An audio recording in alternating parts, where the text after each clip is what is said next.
Una pasión mundial. Crónicas de las Copas del Mundo. Capítulo 5. Suiza 1954. Cuando los suyos pisan el pasto, el mundo, el balón y la mente son una y la misma cosa. Dios es redondo y bota en forma inesperada. Juan Villoro, escritor mexicano. Un bambino hizo llorar a España. Parecía sencilla la clasificación de la selección española a costa de Turquía para Suiza 54. Pero como cada selección ganó su encuentro como local, debieron desempatar en Italia.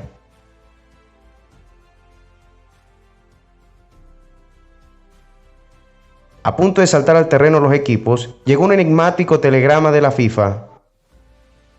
En el mismo se cuestionaba la presencia de Ladislao Kubala. Posteriormente, la FIFA quiso negar la existencia de esta comunicación. El nativo de Hungría y estrella en el Barcelona era figura clave de la Roja.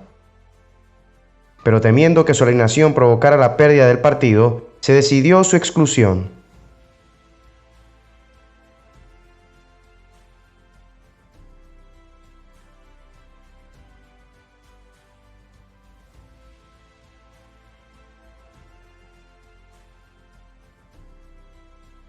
Tras un empate que persistió en la prórroga, el drama, la clasificación se definiría por sorteo.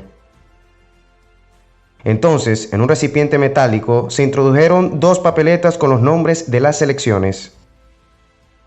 Irónicamente, pues su nombre coincidía con el apellido del dictador español, la suerte la decidió un niño italiano llamado Franco. Con los ojos vendados, el bambino metió la mano en el recipiente y extrajo una de las papeletas. La entregó a Ottorino Barassi, delegado de la FIFA, y este con una sola palabra, Turquía, hizo llorar a toda España.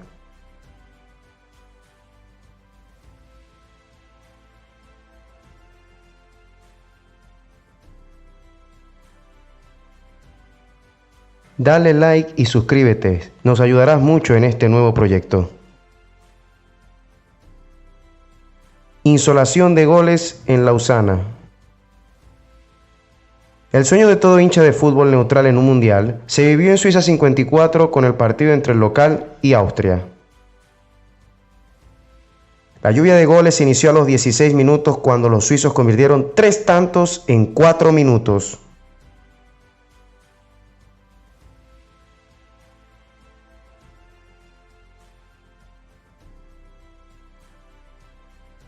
Continuó a los 25 minutos, con los austriacos haciendo también 3 goles, pero en solo 3 minutos.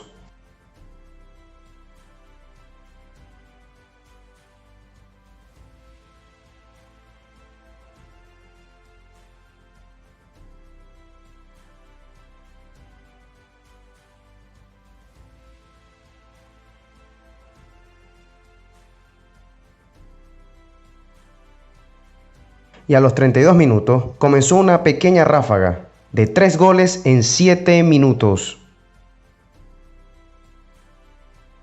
De esta forma, el primer tiempo terminó 5-4 a favor de los austriacos, con un promedio de un gol cada 5 minutos.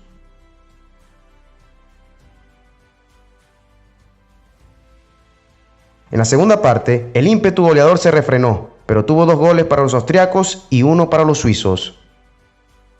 El encuentro, que tiene el récord de más goles en un mundial, concluiría 7-5 a favor de Austria. Un resultado tan inusual que posteriormente, entre las explicaciones, se le daría una de carácter médico.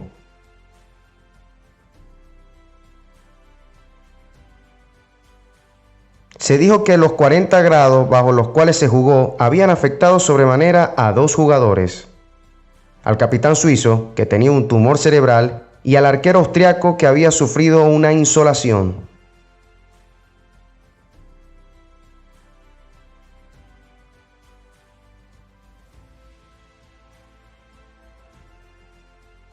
La batalla de Berna. Se esperaba un festival de fútbol entre las oncenas más técnicas presentes en Suiza. y por eso el enfrentamiento entre Hungría y Brasil se vendió como la final adelantada. En el campamento brasileño había temor por el poderío de su rival, que había convertido 17 goles en 2 partidos. Pero esto no les impidió caldear más los ánimos cuando criticaron al régimen comunista húngaro. Por otra parte, los auriverdes cargaban con el estigma de la derrota sufrida ante Uruguay en el Mundial del 50. Entonces los habían acusado de cobardes y su técnico Cecé Moreira les había dicho que esta era la revancha del maracanazo. Todo esto creó un cóctel explosivo que propició el partido más violento en la historia de los mundiales. Muy pronto Hungría dejó claro que no en vano era considerada la mejor selección del mundo y en apenas 7 minutos ganaba 2-0.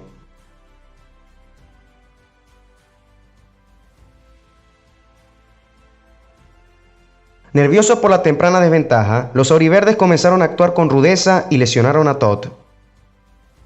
Con el paso de los minutos, los brasileños pudieron emparejar el partido y de penal lograron descontar.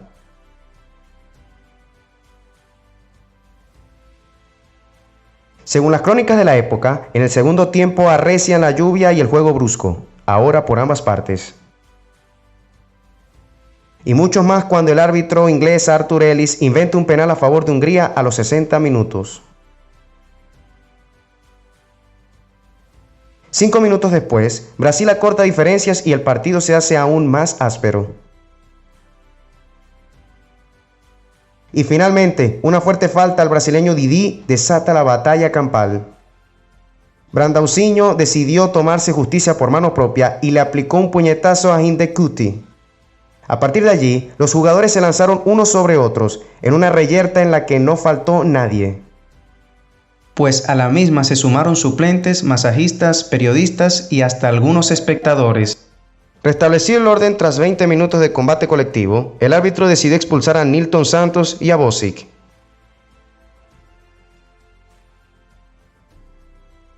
Reiniciado el juego, pudo empatar Brasil, que pegó 2 tiros en los palos, pero a los 88 minutos Coxis puso el 4-2 definitivo.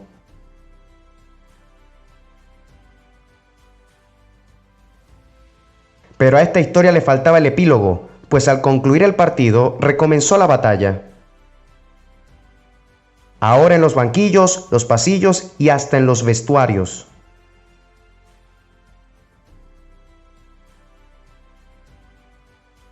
Los incidentes terminaron con varios heridos. Entre los brasileños, Piñeiro recibió un botellazo. Y en el bando húngaro, su entrenador Gustav Seves fue agredido por el técnico brasileño con un botín. En Brasil atribuyeron la derrota a factores extradeportivos y atacaron duramente al árbitro Arthur Ellis. Según ellos, el inglés estaba al servicio del comunismo internacional y contra la civilización occidental y cristiana. El referee Ellis solo contestaría años después, cuando dijo que ese partido había sido una gran desilusión para él. No sé si la política o la religión tuvieron que ver con ello, pero en cualquier caso se comportaron como bestias.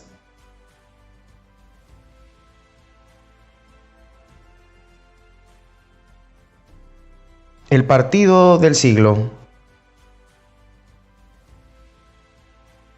En la semifinal del Mundial de Suiza se jugó el que pasó a la historia entonces como el partido del siglo. Se enfrentaban las 2 escuelas más exitosas del mundo en ese momento. La indomable celeste contra el equipo sensación, los mágicos magiares.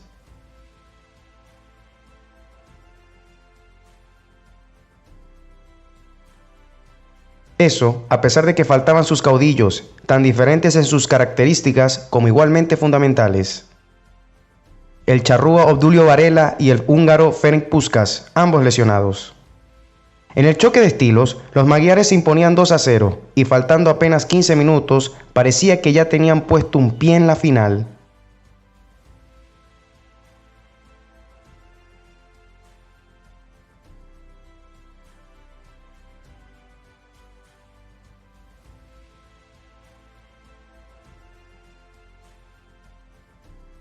Pero a la celeste, invicta hasta entonces en mundiales, jamás se la podía dar por derrotada. y después de lograr el gol de descuento a los 75 minutos, sobre la hora convirtió el heroico empate.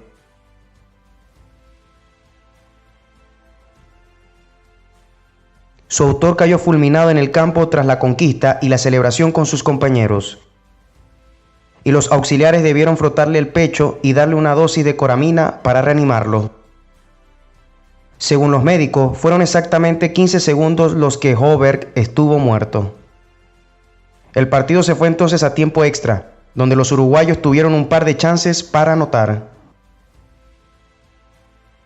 Pero el esfuerzo para alcanzar la igualdad había sido tan desgastante que terminó mermando sus posibilidades. Ya repuestos del golpe recibido por el inesperado empate, los húngaros se terminarían imponiendo 4-2.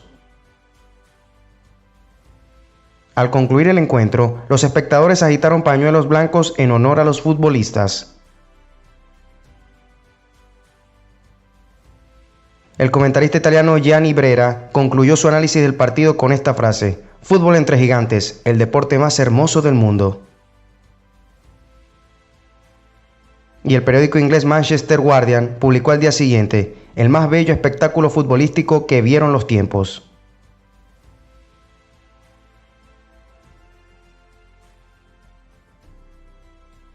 El milagro alemán. Con su participación en el Mundial 54, Alemania Occidental buscaba dejar atrás los horrores de la Segunda Guerra Mundial. Estaba lejos de ser una potencia futbolística, y de hecho, por encima de ella escogieron a Turquía como cabeza de grupo. Este hecho provocó que los turcos evitaran enfrentarse con Hungría, en tanto los germanos eran goleados por los magyares. Como ambas selecciones terminaron igualadas en puntos, debieron jugar un desempate que Alemania resolvió goleando.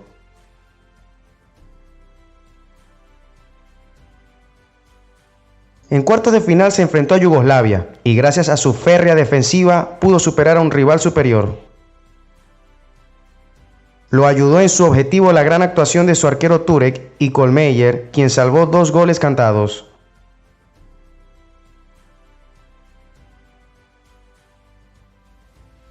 En semifinales, otra vez su rival salía como favorito, pero en este caso los austríacos terminarían siendo demolidos. Ante la elegancia y técnica de su adversario, los hermanos opusieron simplicidad, claridad de ideas y potencia.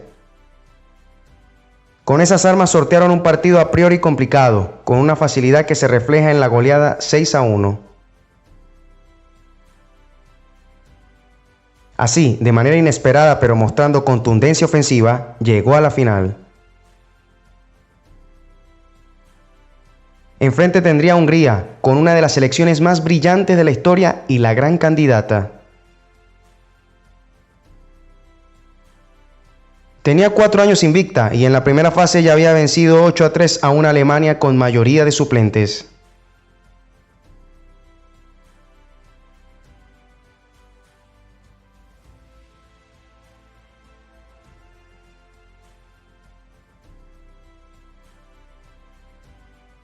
Un triunfo con un alto costo, pues los germanos le lesionaron a Puskás. Pero esa goleada ya era historia, y aunque Hungría seguía siendo la favorita, Alemania sería un duro rival. Su técnico Herberger lo anticipaba: "Mis chicos están en una forma física inmejorable y tienen una moral de hierro". A los 8 minutos de la gran final, los húngaros ganaban 2-0, el segundo gol tras un grave error de la defensiva teutona.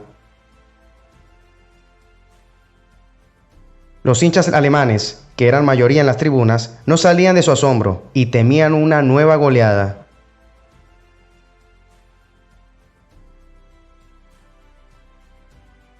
Sin embargo, la inclaudicable Alemania, 10 minutos después, había logrado empatar.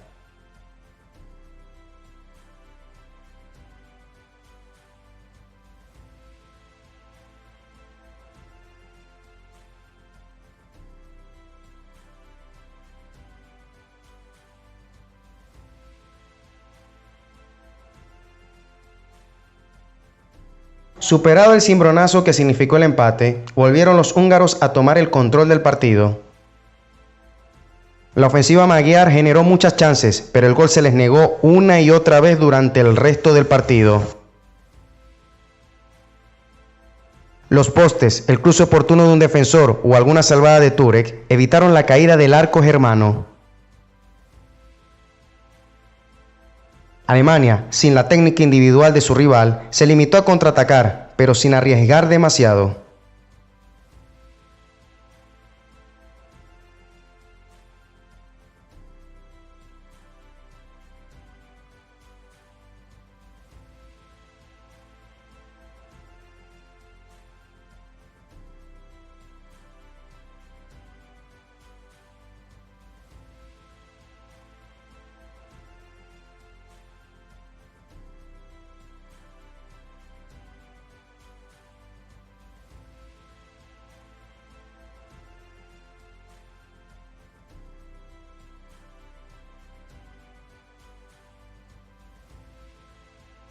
Por talento, porque había sido el mejor en el torneo y por lo hecho en la final, debió ganar Hungría.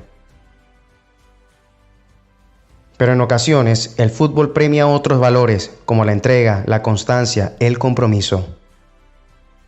Y Alemania, sin dejar de reconocer la superioridad técnica del rival, nunca bajó los brazos. Y sobre el final, Edmund Rahn logró el gol de un triunfo que pasaría a la historia como el milagro de Berna. Y se convertiría en un símbolo de la recuperación de ese país.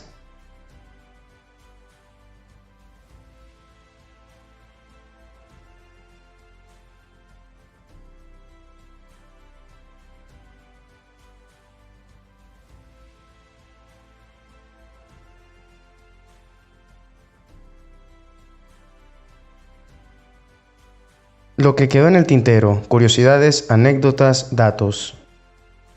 El afiche del Mundial de Suiza muestra una gran cantidad de influencias vanguardistas en los colores. Lo más llamativo de la composición es el punto de vista, desde atrás de la red del arco, con una gran proximidad a la pelota y con el arquero en segundo plano. Constaba de 18 paneles de cuero en forma de T. Por primera vez las costuras eran internas. Lo más llamativo fue su color amarillo, el color más visible al ojo humano.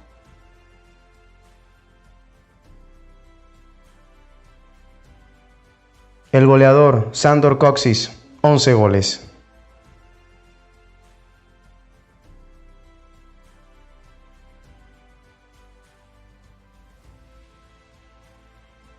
La primera fase de este mundial contó con un alocado sistema de definición.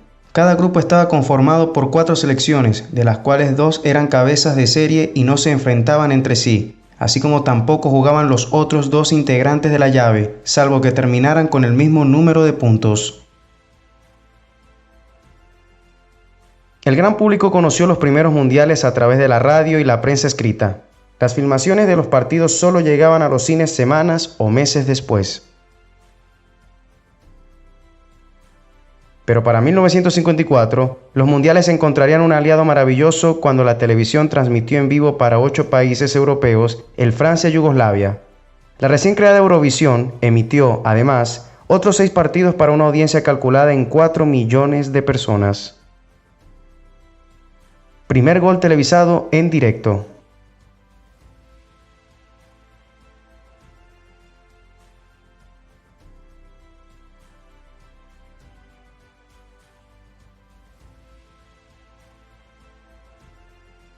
El fútbol brasileño quedó tan conmocionado tras la derrota en 1950 que hasta decidió cambiar los colores de su camiseta, blanca con vivos azules hasta entonces. Para ello, en 1953 convocó un concurso público. El ganador fue el diseñador gráfico de 19 años, Aldir García, quien contó que se le ocurrió jugar con los colores de la bandera para pintar los uniformes que en mundiales estrenaron en el 54. Los extremos se tocaron en esta copa. La selección húngara es la más goleadora de la historia de los mundiales, con 27 goles en 5 partidos, y en su debut enfrentó a la que dejó el peor récord en las 21 copas disputadas, Corea del Sur, a la cual derrotó 9-0. Los asiáticos sufrirían otra debacle contra Turquía, al perder 7-0. Los primeros hermanos campeones del mundo fueron los alemanes Fritz y Ottmar Walter, en Suiza 54. Y la historia de Fritz, capitán de la selección germana, revela de manera perfecta lo que significa el destino en un ser humano.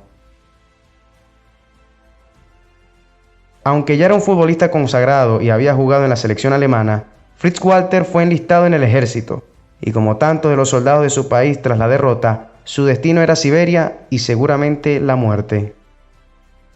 Pero mientras observaba pelotear a un grupo de guardianes soviéticos, el balón cayó a sus pies y él, después de tocarla varias veces, la devolvió al campo de juego. Minutos después estaba jugando, y en el descanso fue reconocido por un húngaro que lo había visto contra su selección. El hombre decidió ayudarlo y logró sacarlo de la lista de los deportados a Siberia.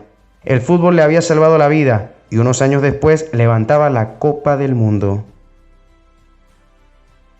En un momento del partido contra Checoslovaquia, el artillero austriaco Ernst Stohaspal sufrió un golpe y a falta de camillas, uno de los auxiliares lo llevó a caballito fuera de la cancha.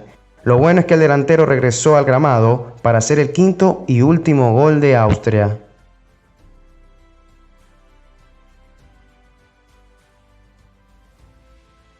El de Hungría era un equipo tan excepcional que su derrota solo puede explicarse por una conjunción de factores. El exceso de confianza que llevó a los magiares a que minutos antes de salir a la cancha prepararan vino para celebrar el seguro triunfo. El desgaste sufrido en sus batallas de golpes contra Brasil y de fútbol con tiempo extra ante Uruguay. La inclusión de Puskás, quien no estaba completamente recuperado de su lesión. El hecho de que los alemanes usaran botines de piel fina y tacos enroscables largos, en tanto los húngaros usaban botas más pesadas y con tacos cortos que los hacían resbalar continuamente en el terreno enlodado.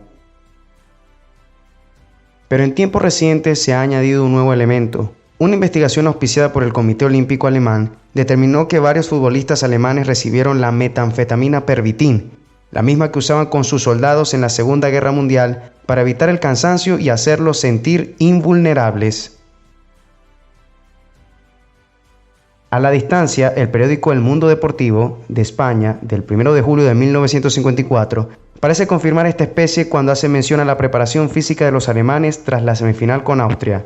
Con 5 partidos sobre sus piernas, aguantan todo un encuentro sin la menor fatiga y con mayor rapidez y mejor juego al finalizar el partido que al principio.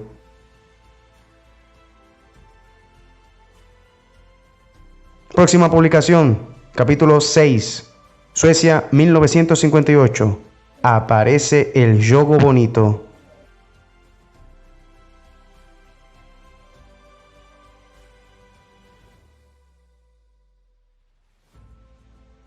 Sigue con nosotros en este apasionante viaje.